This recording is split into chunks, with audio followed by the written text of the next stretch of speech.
Dando seguimiento a lo que es la orden del día, la cual se las compartí, vamos a recibir al doctor Juan Ignacio Alcázar Parra.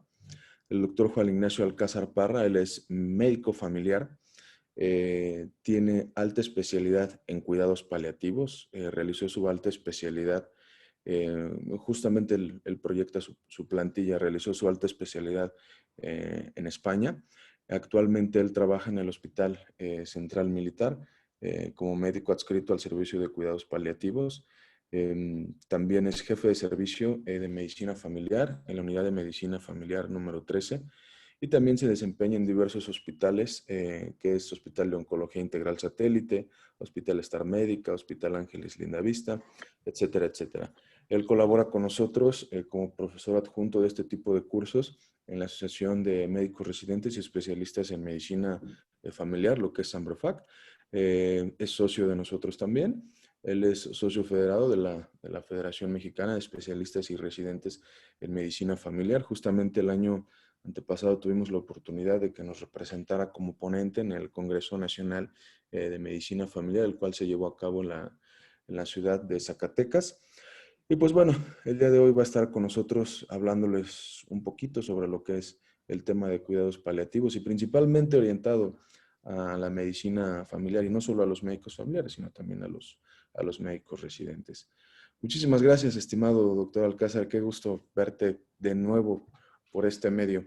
Agradezco que estés con nosotros. Recibe un gran saludo y de parte del doctor Rodrigo Villaseñor, que pues ya posteriormente estaremos aterrizando unos puntos al finalizar esta charla. Gracias, doctor. Adelante. Muchas gracias, doctor. Gracias por la invitación y la oportunidad de seguirle dando difusión a esta disciplina médica tan importante y tan necesaria hoy en día. Bueno, vamos a empezar. Siempre ya es como una tradición de mi parte empezar mis pláticas, abrir mis sesiones con esta frase de Séneca que dice: morir más tarde o morir más temprano es indiferente. Bien o mal morir no lo es. Creo que es una frase muy puntual en la población, que la gran diferencia es cómo se va a terminar nuestros pacientes y el impacto que va a tener este proceso en la familia. Yo creo que es muy importante. ¿Por qué la trascendencia y la importancia y el rol que juega el médico familiar ante la atención paliativa o las necesidades paliativas de nuestras poblaciones? Simple medicina, el médico familiar atiende problemas relacionados con el proceso de salud de enfermedad en forma integral. No solo se puntualiza o se subespecializa en una sola cosa, no en un solo órgano, sino intentamos hacer ese abordaje integral, esa atención del paciente como un ser humano, no como un órgano enfermo. Continúa, da una atención continua y con enfoque de riesgo en el ámbito individual y familiar. Siempre buscamos involucrar a la familia en el tratamiento, en el buen apego al tratamiento, en la disciplina, porque al final del día es nuestra principal herramienta, ¿no? En el paciente crónico siempre ese seguimiento y ese acompañamiento. Muchas veces sabemos que el mal o la mala medicación puede también influenciar en esa parte, ¿no? En esa mala comunicación que se puede llegar a tener en la familia. Por eso es la importancia del impacto que tiene el médico familiar en conocer todo el rol y todo el ámbito familiar que tiene. Debemos mostrar al mundo lo vital que son los cuidados paliativos y por qué debemos asegurarnos que todos tengan acceso a ellos, no importando dónde vivan, a quien aman, la religión, las necesidades. Sus voces deben de ser escuchadas de las personas viviendo con necesidades paliativas y de aquellos que los cuidan. Esto nos dice el director general de la OMS, Tedros Adhanom, que es la importancia, se reconoce la importancia que tienen los pacientes con necesidades especiales, con necesidades muy puntuales. Y tristemente hay escenarios comunes en los que siempre por desconocimiento o por falta de confianza son a los que nos enfrentamos, y son escenarios que aparte ya los normalizamos. Su paciente ya está desahuciado lléveselo a casa, no hay nada que hacer, seguimiento con su médico familiar y qué es lo que le vamos a hacer a este paciente, ¿no? ¿Qué es lo que le vamos a ofrecer? Es donde nosotros tenemos un impacto muy importante, ¿no? ¿Qué es lo que sí, estamos de acuerdo, hay pacientes que ya no son recuperables, que ya tienen muchas enfermedades crónicas, que ya tienen muchas complicaciones, pero no por eso van a dejar de tener una atención de calidad, ¿no? La morfina es mala, es droga, se va a hacer adicto. ¿Cuántas veces no hemos escuchado eso? Pero no es el mismo contraste cuando hacemos el sobreuso de algunos otros medicamentos que sí generan alguna adicción, como las benzodiazepinas, ¿no? La morfina es un gran recurso para control del dolor, pero el desconocimiento es el que la tengamos con ese tabú y esas etiquetas negativas. Ya llegaron los pilotes de paliativos, no le digas al paciente que tiene cáncer, si ya llegó paliativos que ya se está muriendo. Yo creo que también es esa falta de empatía que tenemos por el mismo paciente, el saber que esta asociación muchas veces es directa por la referencia tardía que se le da a los pacientes, ¿no? Si el paciente no rechaza por voluntad anticipada tratamiento de terapia de sustitución renal, alguna terapia para insuficiencia hepática, es un paciente que desde ese inicio tiene que ir con nosotros a paliativos para ese acompañamiento y ese control de síntomas temprano, ¿no? No cuando ya está al final de la vida, pues entonces la asociación es directa, ¿no? Y no le digas al paciente que tiene cáncer, estamos pasando por alto un derecho del paciente que es saber su diagnóstico y su enfermedad. Entonces, nos complican porque el paciente, el familiar te empieza a hacer seña por atrás, te empieza a hablar en clave y es muy difícil poder establecer una buena relación médico, paciente, familia cuando hay una conspiración del silencio, cuando no se les está dando, no se están respetando los derechos del mismo paciente. Solo quítale el dolor, pero que no le dé sueño. Desafortunadamente no podemos tener todo, ¿no? Absolutamente todos los medicamentos tienen tienen efectos secundarios, algunos son con menos impacto que otros, pero si estamos en el escenario de un paciente oncológico, pues el dolor es importante y el efecto natural, el efecto secundario de los opiáceos es sueño. Entonces hay que documentar bien, hay que dar buena información a los pacientes para que tengan esa seguridad y esa tranquilidad de poder hacer el uso del medicamento, ¿no? Y yo estudié medicina para salvar vidas, no pararé hasta que ya, hasta dónde, ¿no? O el escenario de, no, la cirugía fue un éxito, sí, pero lo dejaste con secuelas neurológicas severas, lo dejaste con secuelas motoras severas. Entonces, son esos escenarios y esa falta de sensibilidad y de humanidad en algunos casos muy puntuales. Pero bueno, la atención de medicina familiar es integral, es ver todo lo que le podemos ofrecer, es saber identificar las necesidades que tiene nuestro paciente, nuestra familia, y esto va de la mano con la atención paliativa, ¿no? ¿Qué es lo que tenemos que hacer? Cada paciente tiene derecho a decidir sobre hasta dónde, qué hacer y cómo hacer, ¿no? Nadie tiene el derecho de poder decidir sobre el paciente. Por eso es tan importante la comunicación, por eso es tan importante la toma adecuada de decisiones y también poder respetar la misma historia natural de la enfermedad, ¿no? No caer en esa obstinación terapéutica, no caer en ese encarnizamiento terapéutico, que muchas veces el paciente ya no quiere, ¿no? Y cuántas veces nos los han compartido, es que yo ya no me quería operar, yo ya no quería ir al hospital, ya no me quiero internar y la familia pasa por alto el derecho de decidir del paciente y lo siguen haciendo, ¿no? Y también nosotros como médicos hasta dónde estamos respetando al paciente y estamos pasando por alto esto, ¿no? Entonces también la atención paliativa y la atención como médico familiar va encaminada siempre a poder reconocer, aceptar e impulsar la toma de decisiones de cada uno de nuestros pacientes, ¿no? Estos escenarios son muy comunes, pacientes que tienen un abordaje, una obstinación terapéutica importante, sabiendo que que el pronóstico no es el mejor, sabiendo que el pronóstico no ha cambiado desde los últimos abordajes y aún así se le siguen haciendo, ¿no? Y probablemente privando de esta oportunidad a otros pacientes, ¿no? Lo veo, esto es muy común, el día de hoy lo veo mejor, pues sí, pero mejor con respecto a qué, o cuál es tu punto de comparación. El paciente no come, no tolera líquidos, entonces hay que ser también realista y no perderle el miedo a hablar a decir una realidad bien documentada a nuestros pacientes y a nuestros familiares. Yo creo que esa es la parte más importante, ¿no? Que poder empoderar a nuestros pacientes en la toma de decisiones, pero obviamente basada en tener toda la información necesaria. Hemos visto, o la medicina se ha centrado y se ha enfocado en dar tiempo de vida. Pero esto no se relaciona directamente, perdón, o no tiene una relación estrecha con la calidad de vida. O sea, muchas veces el paciente o algunos tratamientos van encaminados a dar tiempo libre de enfermedad, tiempo libre de progresión de enfermedad,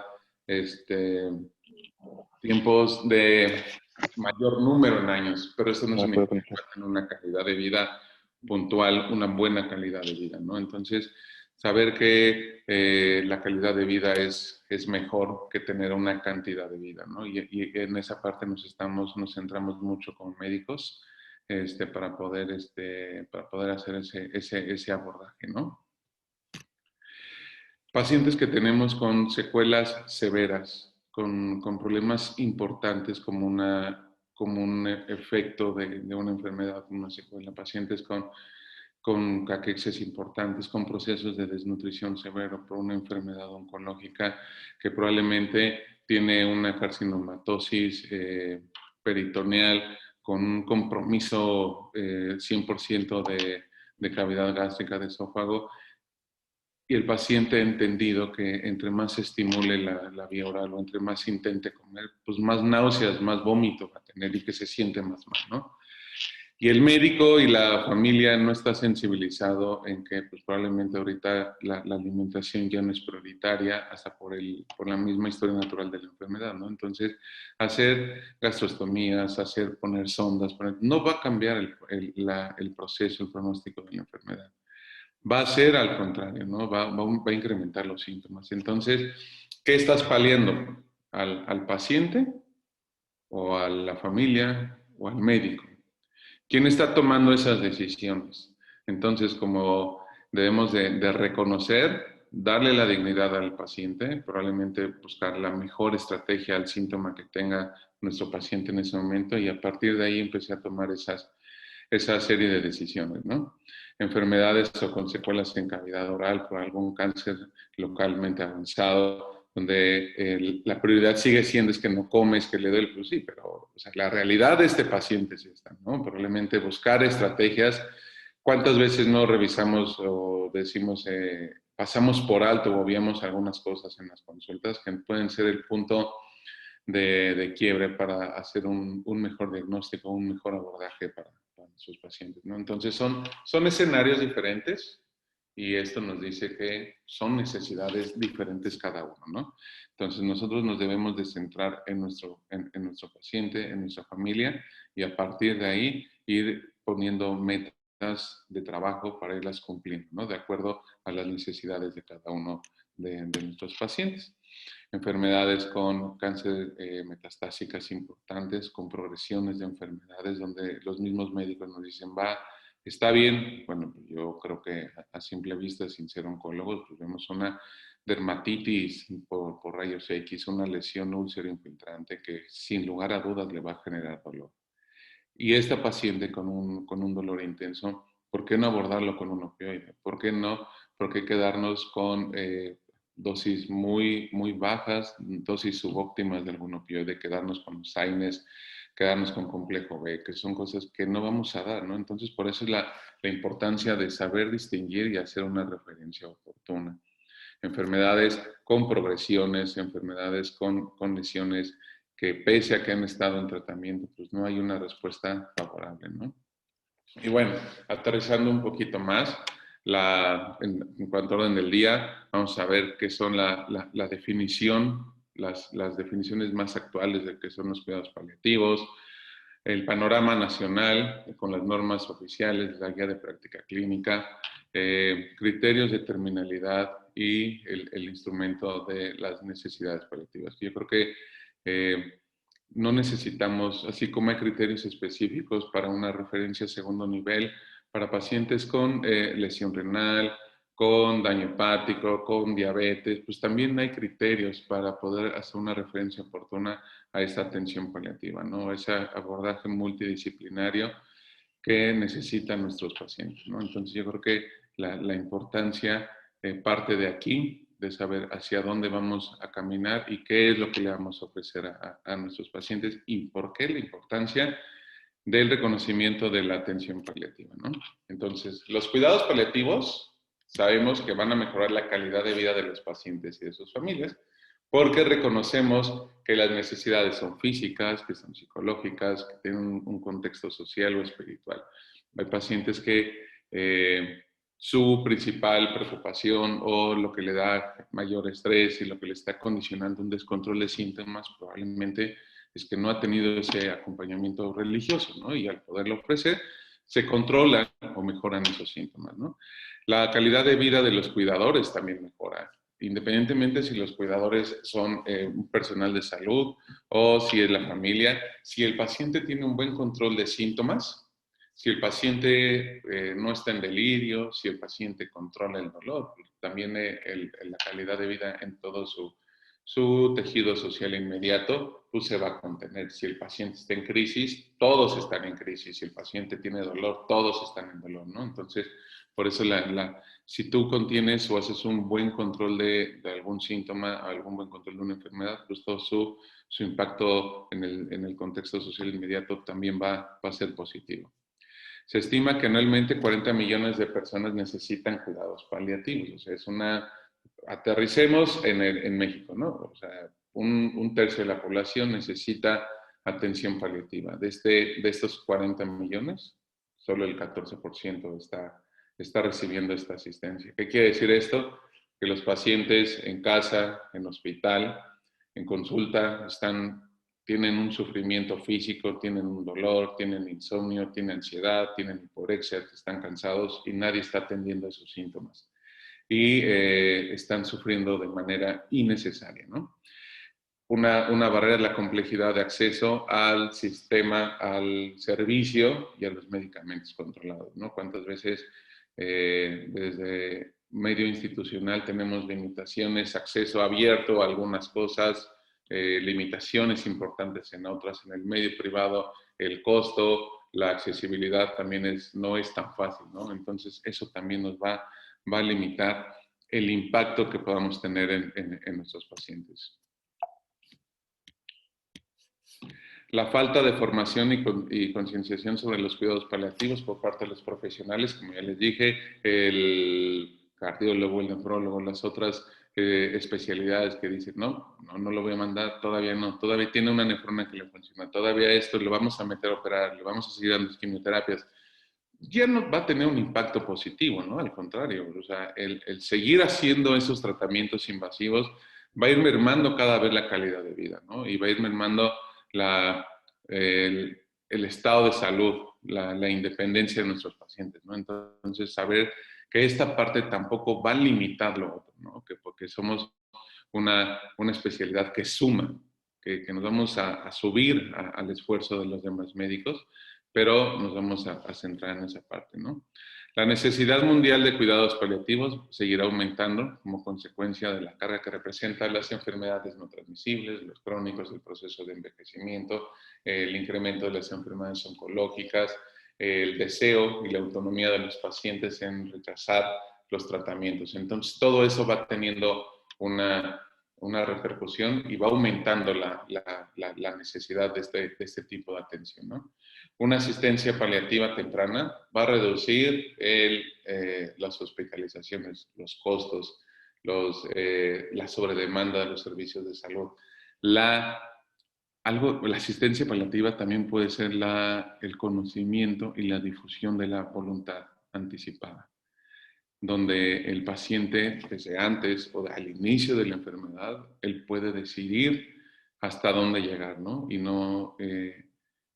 Y eso empoderaría mucho a nuestros pacientes y entonces no se saturarían los servicios de salud, se pudiera tener más conciencia y hacer lo que es una justicia distributiva, la equidad y todo de forma adecuada, ¿no? Aquí la pregunta sería, de todos nuestros pacientes crónicos que tenemos con enfermedades avanzadas, con insuficiencia renal, que ya no son candidatos a continuar con algo, ¿cuántos de ellos tienen la voluntad anticipada? ¿Cuántos de ellos conocen ese tema? ¿Cuántos de ellos conocen la asistencia paliativa, ¿no? Entonces, a partir de ahí tenemos una gran necesidad. Ya tenemos la necesidad, ya está reconocida. Ahora hay que atenderla, ¿no? La definición de cuidados paliativos es de que la tomamos, la última actualización que la dimos en el Congreso de Zacatecas, no se ha modificado. Es muy amplia porque es los ámbitos en los cuales se le apoya al paciente son muy diversos. Entonces, te habla de una necesidad física, de una prevención, de una identificación precoz, de la evaluación integral de los pacientes, síntomas angustiantes tanto para el paciente como para la familia, impacto psicológico, espiritual, brindar apoyo para los pacientes que ayudan a vivir lo mejor posible hasta el proceso al final de la vida. Son aplicables durante el transcurso de la enfermedad de acuerdo a la necesidad del paciente. O sea, esto es desde el diagnóstico, desde el inicio hasta el tratamiento, ¿no? La entrada al servicio son un síndrome doloroso, pero ese síndrome doloroso puede ser una neuropatía diabética temprana y ahí esa fue la entrada al servicio, ¿no? Entonces, desde ahí, en cualquier parte de la historia natural de la enfermedad, es lo que les decía, no es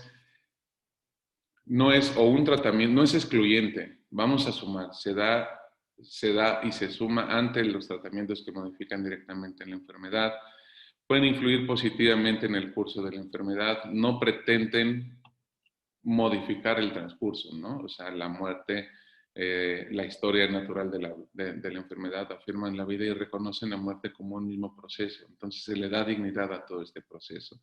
Se brinda apoyo a la familia, a los cuidadores. Se provee un reconocimiento y respetando los valores y creencias culturales de la paciente. Necesitamos reconocer por qué es lo normal o qué es la necesidad para el paciente para poderla atender, ¿no? Son previstos estos tratamientos desafortunadamente, ahorita es enfocado más a un tercer nivel de atención, pero yo creo que la necesidad o el día a día de nuestra consulta de medicina familiar es que los pacientes con este tipo de necesidad de asistencia están en el primer nivel, ¿no? Entonces no es excluyente de una alta especialidad. Los cuidados paliativos van a constituir, según la OMS, constituyen un planteamiento que mejora la calidad de vida de los pacientes, desde niños a adultos, y sus allegados cuando afrontan problemas inherentes a una enfermedad potencialmente mortal.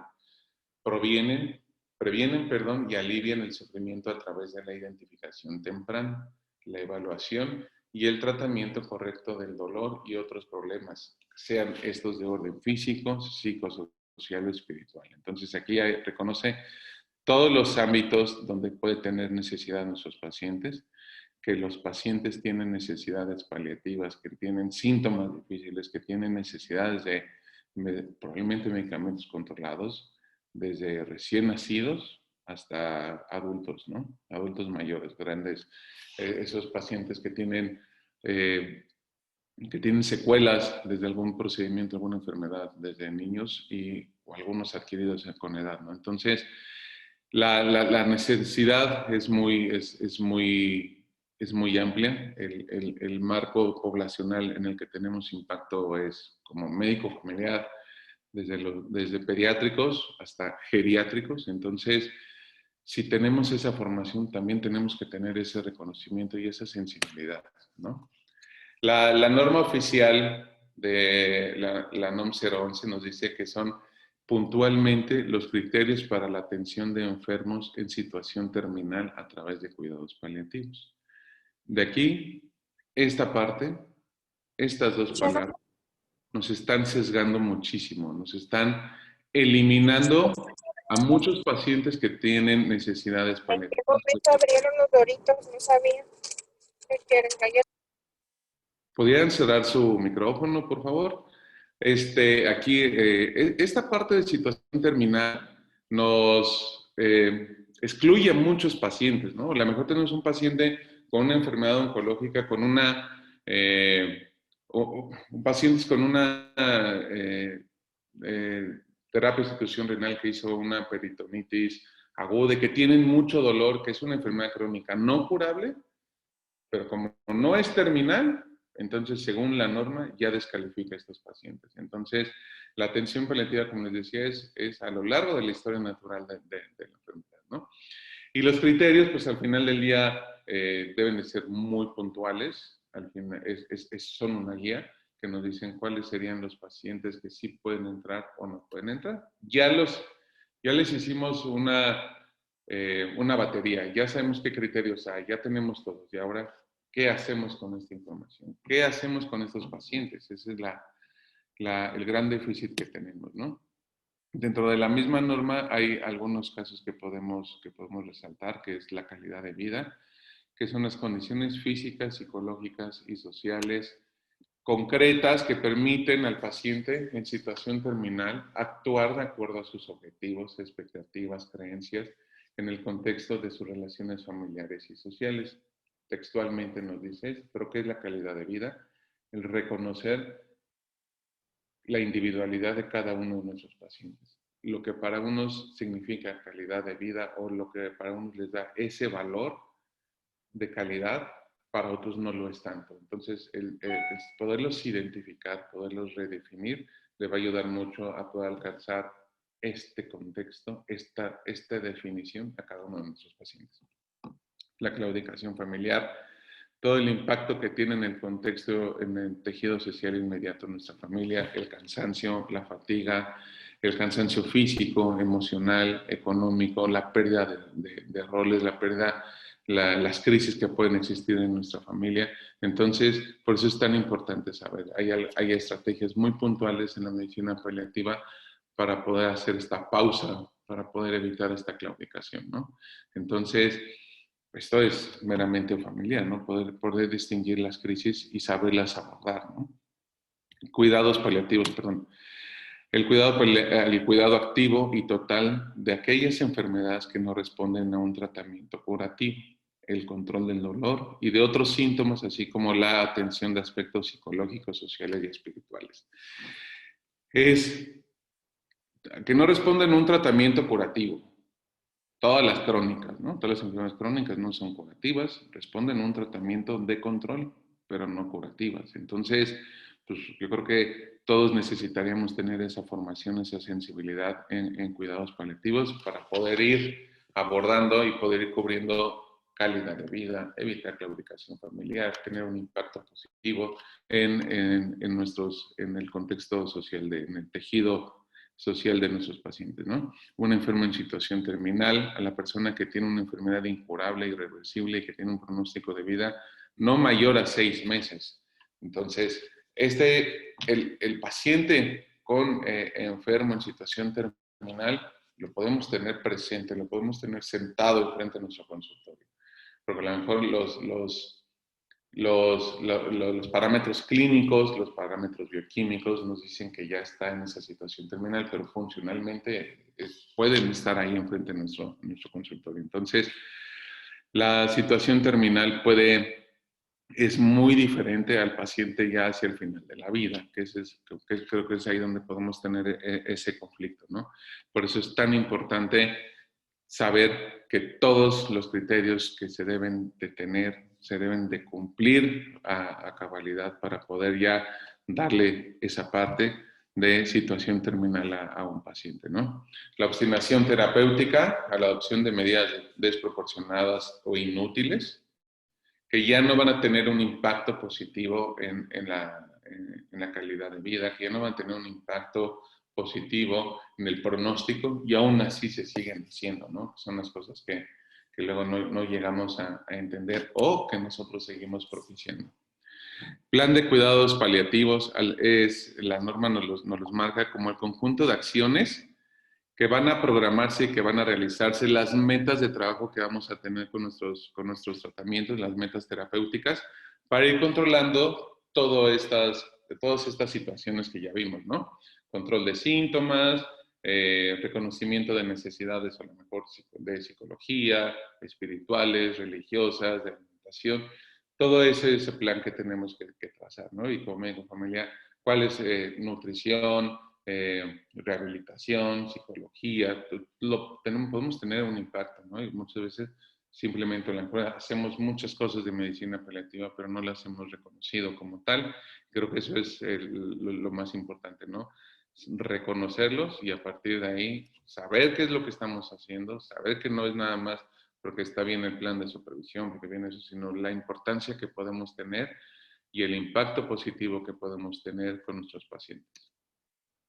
La guía de práctica clínica, la última actualización, o la más reciente, hasta el momento, la del 2017, donde de entrada nos dice pacientes adultos, no más. Los pediátricos no tienen derecho, no hay una necesidad en los pacientes pediátricos paliativos, que yo creo que estamos muy fuera de ese rango, ¿no? Entonces yo creo que son las debilidades que ya estamos detectando en nuestro sistema, ¿no? Y este diagrama es muy importante, es muy fácil.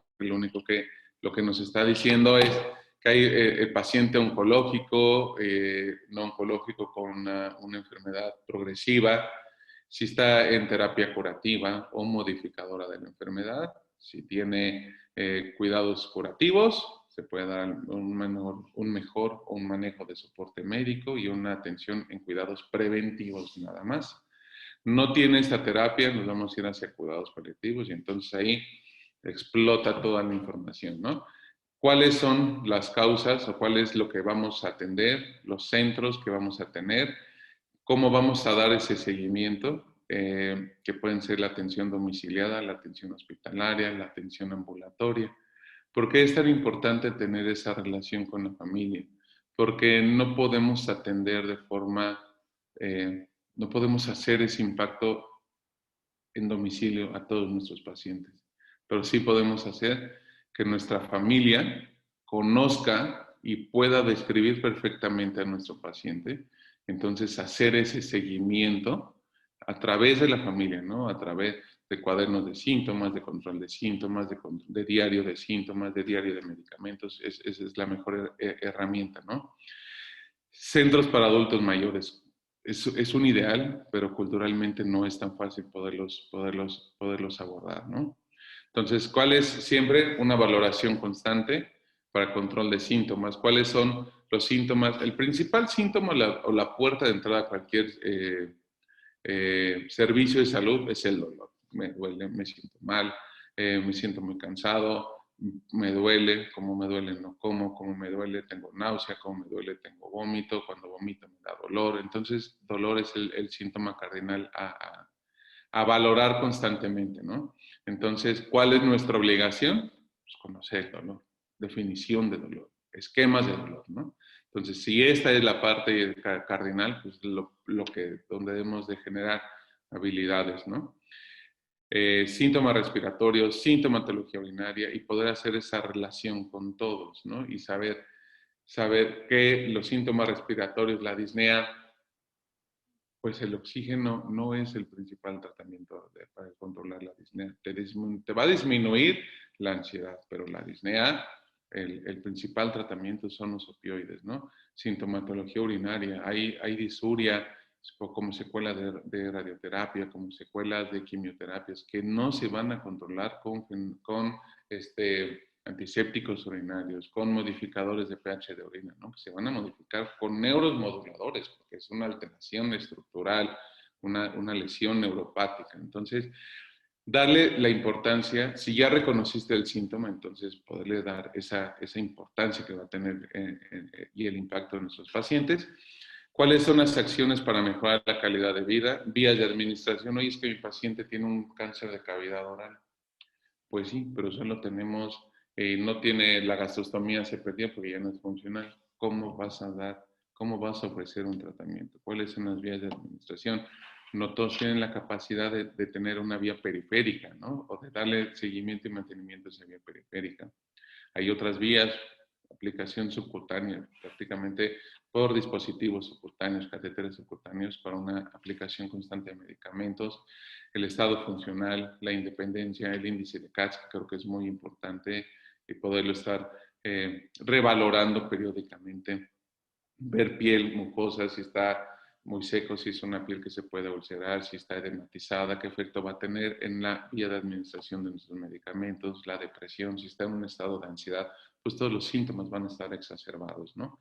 Entonces, darle ese reconocimiento, si lo vas a evaluar ahora, ¿qué vas a hacer con esa información? Ya lo tenemos, ya pudiste definir, ya pudiste detectar esa parte, ¿no? Entonces, ahora, ¿qué vas a hacer con esta información? Eso es lo más importante. ¿Hacia dónde va a fluir esa información? Eso es lo que debemos hacer. Acciones ante situaciones de urgencia, convulsiones, hemorragia, yo creo que serían como muy extremas estas. Yo creo que antes de esto puede haber una crisis de dolor, una crisis de náusea, un vómito de difícil control. Aún así, cuando hay convulsiones, aún así, cuando hay hemorragias, hay pacientes que no tienen el acceso directo a urgencias, ¿no? Que se tienen que trasladar, que tienen que bajar 5 pisos de un edificio. Vaya, entonces, ¿qué vas a hacer en estos escenarios? La atención domiciliada, la capacitación de la familia, el impacto directo, les vas a estar dando las herramientas para que, aunque sea una urgencia, pero se pueda controlar en casa. Ya se hizo todo lo que se podía hacer en casa y no se controló, entonces ya dejar a un segundo paso de control de una urgencia, ir a la primera, a una atención hospitalaria. Pero yo creo que más de la mitad de estas situaciones de urgencias sentidas pueden ser controladas en casa con un buen abordaje médico, ¿no? La sedación paliativa. ¿Qué es la sedación paliativa? ¿En qué momento la vamos a poner? ¿Qué pacientes son los que hay? Son los candidatos reales para esta sedación paliativa. Y ahí entramos en dilemas bioéticos, legales, muy interesantes, donde si la intención es ya no hacer sufrir a un paciente, ¿qué vamos a hacer? ¿Cuándo vamos a hacer esta sedación? La misma sedación legalmente va a facilitar el término de la vida. Entonces, es muy interesante, pero saber que cuando ya hiciste todo esto y todo esto ha fracasado o no ha tenido el impacto que necesitamos, hay una parte que se llama sedación paliativa y es una herramienta muy valiosa para evitar el sufrimiento de nuestros pacientes, ¿no? Y que los pacientes me dicen, oye, doctor, pero mi papá va a estar dormido, ya no vamos a hablar con él. Pero aquí es, ¿qué quieres? ¿Vas a desear que siga despierto, pero está delirando porque no puede controlar el dolor? Va a estar inconsciente porque tiene un estatus epiléptico que no han podido controlar, que tiene un dolor que ya lo tenemos en dosis tope de morfina y aún así no lo podemos controlar. ¿Qué prefieres? ¿Que esté despierto con un sufrimiento alto o que lo veas en un estado de sueño, de relajación y que no sufra? Entonces, ese es como el impacto inmediato de la sedación paliativa, el acompañamiento en la defunción y que obviamente todo esto que ya vimos no se fue cuando nuestro paciente ha fallecido, sino el apoyo tanatológico para los familiares es muy importante, ¿no? Dar ese acompañamiento y esa rehabilitación psicológica y social continúa con nuestra familia. Entonces, yo creo que esto describe muy bien yo creo que si pusiéramos medicina familiar en varios rubros, quedaría perfecto, ¿no? Se describiría igual de bien la ruta el diagrama de flujo, el diagrama de atención, porque va de la mano de lo que hacemos, ¿no? Va de la mano de esa atención multidisciplinaria, holística que da la medicina, que pretendemos hacer en medicina familiar, ¿no? Y el esfuerzo diario.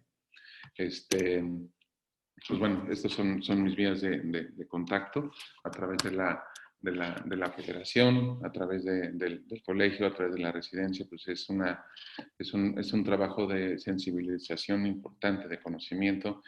Y con el doctor Muñoz en la residencia y en la unidad, de un tiempo para acá ahora todos quieren hacer medicina paliativa, ¿no? Entonces ese impacto que se ha tenido es muy importante, porque el reconocimiento de qué más podemos hacer por nuestros pacientes, qué más podemos hacer en un sistema de salud que el segundo, el tercer nivel está colapsado. Pues tú, como médico familiar, tenemos las herramientas en el primer nivel, tenemos la necesidad de los pacientes, pero hay que atenderlos, ¿no? No sé, Doc, que podemos empezar con algunas preguntas, algunas dudas. Y efectivamente, amigo, estimado doctor, primero agradecerte por tu ponencia, por todas esas plantillas que justamente como tú